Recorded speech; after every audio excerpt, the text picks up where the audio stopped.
চলে এলাম অন্য দেশ। জানতে হলে অবশ্যই পুরো ভিডিওটা শেষ পর্যন্ত দেখতে হবে। আমাদেরই না দোষটা অনেক আছে। কেমন লাগে নিজের দেশ ছেড়ে চলে এলাম অন্য দেশে, একদমই চকচকে ঝকঝকে, কোনো মানুষও নেই, আশেপাশে পরিবেশ কেন জানি নিরিবিলি, এবং এই টাইলসটাকে আমি মনে করেছি প্রথমত যে হয়তো ইট, দূর থেকে তাই ভেবেছি। আসসালামু আলাইকুম ভিউয়ার্স, আশা করছি আল্লাহর রহমতে সবাই ভালো আছেন। আল্লাহ তাআলা প্রতিটা মানুষকে সুস্থ সবল রাখুক, এই দোয়া করি, আমিন। তবে কোনো একদিন ইনশাআল্লাহ ইচ্ছে পূরণ হবে সত্যি সত্যি বিদেশ যাওয়ার। আজ অন্য কোনো দেশ না, আমাদেরই বাংলাদেশ, আমাদের এই রাজশাহী শহরেই চলে এসেছি সরকারি হসপিটালে। সরকারি হসপিটাল যে এত সুন্দর করেছে যে আমি না আসলে বুঝতে পারতাম না। যাই হোক, কেন এসেছি এটাই তো এখন বলার পালা। আম্মু অসুস্থ, সেই জন্য আম্মুকে নিয়েই চলে এসেছি। আমি, আম্মু আর আব্বু সেই সকাল 7:30টার দিকে এসে বসে আছি। দোয়া করবেন আপনারা আম্মুর রিপোর্টটা যেন ভালো হয়। সময় এমন একটাই জিনিস আর ব্যস্ততা এমন একটাই জিনিস যে এই দুটোর পরিপ্রেক্ষিতে কখন যে সময়টা কেটে যায় আসলেই বোঝা যায় না। আর ঠিক সেইভাবেই এই 18 থেকে 20টা দিন কিভাবে কেটে গেছে আমার ব্যস্ততায়, সেইটা আপনাদেরকে বলে বোঝাতে পারবো না। সেই জন্যই আপনাদের মাঝে আমি আসিও নাই আর কোনো ভিডিও আপলোড করি নাই। হসপিটাল থেকে বাসায় এসেই ছাদে উঠে যাই, আর রোদের হেল্প না নিলে তো এখন বাঁচতেই পারছি না।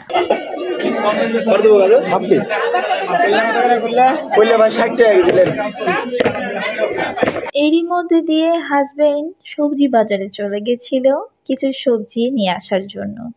বিশেষ করে তার যাওয়ার উদ্দেশ্য একজনের জন্য, আমাদের মিঠুটার জন্যই। এই কথাটা বললে ভুলও হবে, কারণ মিঠুর উদ্দেশ্যে যাওয়া হয় ঠিকই, তবে টুকিটাকি যা যা লাগে অন্যান্য বাজার সেগুলো কিন্তু সে করে নিয়ে আসে। সব কিছুতেই আল্লাহ তাআলা যা চাইবেন সেটাই কিন্তু হবে। ও আবার বাজার করতে করতে গরম গরম সিঙ্গারা ভাজতে দেখেছিল, আর দেখা মাত্রই নিয়েও নিয়েছে। নিয়ে এসে বাসায় এসেই কলিং বেল বাজালো। আমি তো রুমে অন্যান্য কাজ করছিলাম, কিন্তু এর দিকে না আমি খেয়াল করিনি। আপনাদের ভাইয়াই হঠাৎ করে খেয়াল করছে যে কি ব্যাপার, আটকে টাটকে গেছে কিনা। তখন দৌড় দিয়ে আমি যেয়ে দেখি এই রকম কাণ্ড।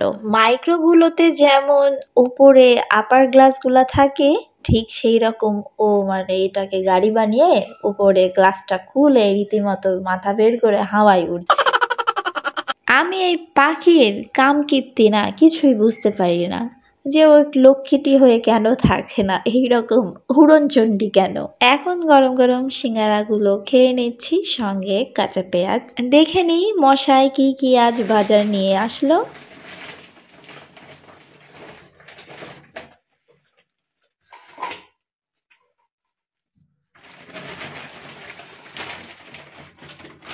ও আমাকে বাড়িতে এসেই বলে যে সবজির বাজার আগুন থেকে পুরো ঠান্ডা ঠান্ডা গুলগুল।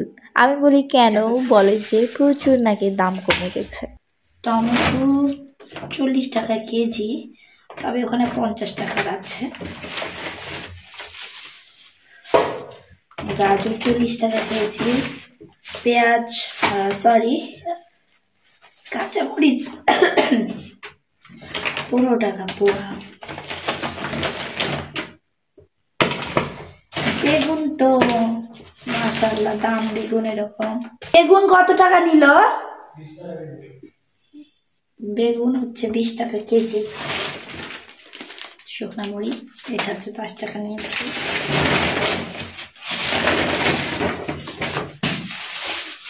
পেঁপে 20 টাকা কেজি।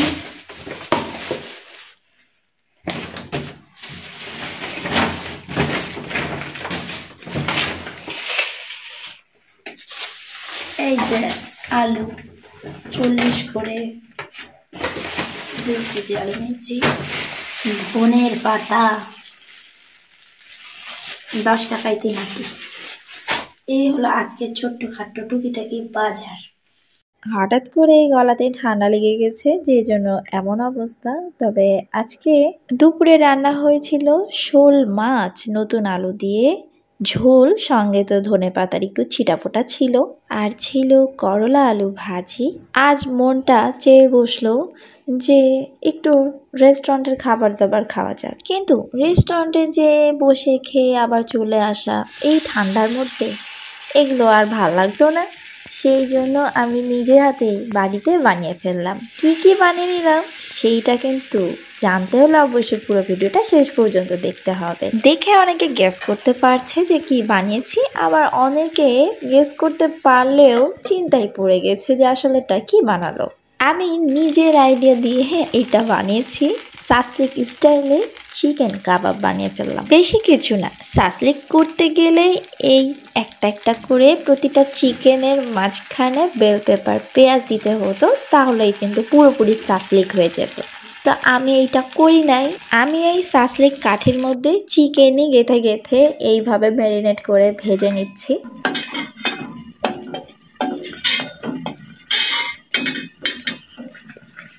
ভাবলাম রেস্টুরেন্ট আইটেমের মধ্যে চিকেন আইটেম তো এক পাশে আছেই, যেমনই হোক না কেন, তবে স্যুপ হলে কিন্তু বেশ ভালোই হয়। তাই সাথেই চিকেন থাই স্যুপ তৈরি করে ফেলছি।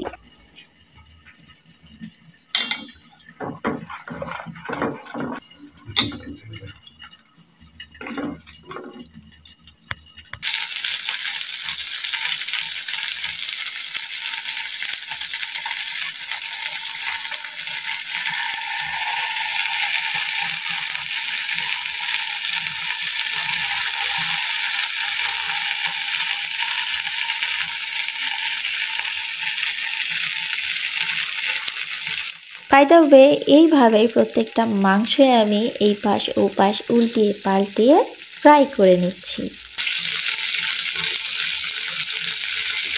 আমি যে চিকেন আইটেমটা করতে যাচ্ছি এটা দিয়ে কিন্তু কাশ্মীরি পরোটা, নান রুটি খেতে কিন্তু ভালো লাগবে, খারাপ লাগবে না। থাই স্যুপের কালারটা তো মাশাল্লাহ ভালোই লাগছে। এখন একটু ডিফারেন্ট স্বাদের জন্য দিয়ে দিচ্ছি কয়েকটা ধনেপাতা। আচ্ছা, আমরা এমন কেন ধনেপাতা সিজন আসলে খালি এটা ওটা মানে যে কোনো রেসিপিতেই খালি ধনেপাতা চালাই। আর বাঙালিদের আরও একটা বড় দোষ আছে, যখন শুরুতে সবজির দাম বেশি থাকে, যেমনটা ফুলকপির দাম যখন অনেক বেশি থাকে তখন কিনে নিয়ে এসে খেতে কি মজাটাই লাগে না। আর এখন যখন 5 টাকাতে এক জোড়া পাওয়া যাচ্ছে, কারোই আর ভালো লাগছে না খেতে। এটাই আবার যদি 100 টাকা জোড়া হতো তখন আমরা মানুষ কি করতাম, দৌড়াদৌড়ি করে কিনে নিয়ে আসতাম। আমাদেরই না দোষটা অনেক, খুঁজলেই পাওয়া যাবে। বাহ, আলহামদুলিল্লাহ আমি বানিয়েছি তাই না, কিন্তু সত্যিই দেখে কিন্তু ভালো লাগছে। স্যুপ হলো, আমার স্টাইলে নতুন সাসলিক হলো, আরও একটা কিছু বানানো যাক। চলেন মাঠা বানিয়ে নিই। আর আজ মাঠা কি করে বানাচ্ছি সেইটা আপনাদের সাথে শেয়ার করি। মানুষের কত পরিবর্তন, আমারই যেমন কত পরিবর্তন। ছোটোবেলাতে এই টক দই খালামুনি মামাদেরকে খেতে দেখতাম, আর একটু মুখে দিত যখন, তখনই মানে মুখ চোখ কেমন করে ফেলতাম, ভালো লাগতো না। আর এখন এই টক দই দিয়ে কত রকম রেসিপি বানিয়ে খাচ্ছি।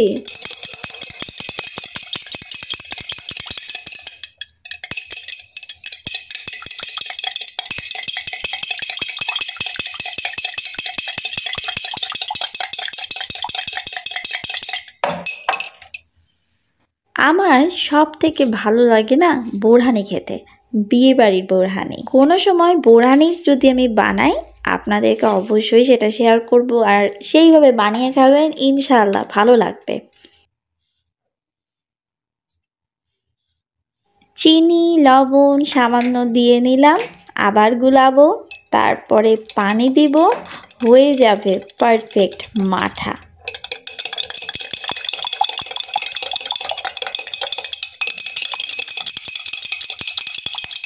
আমার বর গুলানা দেখে বলে কি, তুমি না গ্লাসই ভেঙে ফেলবা, না হয়তো বা গ্লাস চটাই ফেলবা, তখন কোনো সময় আমি খাইতে যেয়ে কাঁচ না খেয়ে ফেলি।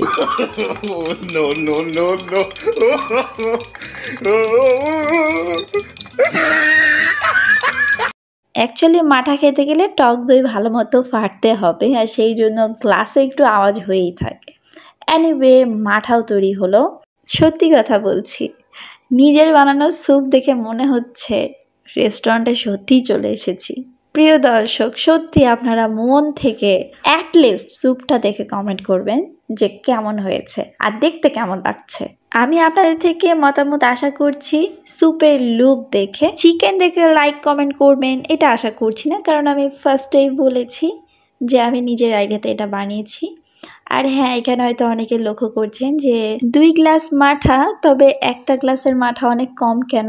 আপনাদের ভাইয়া বকবক করতে করতে অলরেডি খেয়ে শেষ করে ফেলেছে। খেতে খেতে ওর কাছ থেকে টান দিয়ে আমি গ্লাসটা নিয়ে আসি আর ওকে বলি যে আমি ভিডিও করব, তুমি নিয়ে গেছো কেন? আমার অডিয়েন্সদের উদ্দেশ্যে আমার এত সুন্দর করে রান্না বান্না করা।